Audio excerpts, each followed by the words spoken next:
Surat crime બ્રાન્ચે જેલમાંથી 2 મહિનાના વચગાળાના જામીન પર ફરાર કાચા કામના કેદીને વેસેટથી ઝડપી લીધો હતો. હૈદરાબાદના વેપારીને ક્રિપ્ટોકરન્સીમાં રોકાણ કરવાથી સારું વળતર મળે તેવી લાલચ આપવામાં આવી હતી.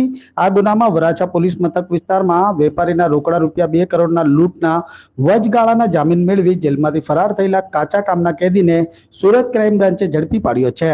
છેલ્લા 2 મહિનાથી વચગાળાના જામીન પરથી ફરાર થયેલા કાચા કામના કેદી કિરીટકુમાર મધુભાઈ પાલડિયાને સુરત ક્રાઇમ બ્રાન્ચે વેસુમાંથી ઝડપી લીધો છે.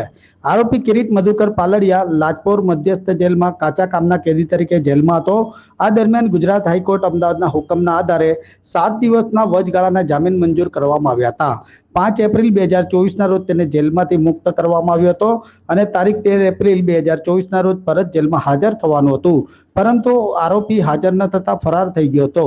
બાતમીના આધારે સુરત ક્રાઇમ બ્રાન્ચે આખરે તેની ધરપકડ કરી આગળની વધુ કાર્યવાહી શરૂ કરી છે.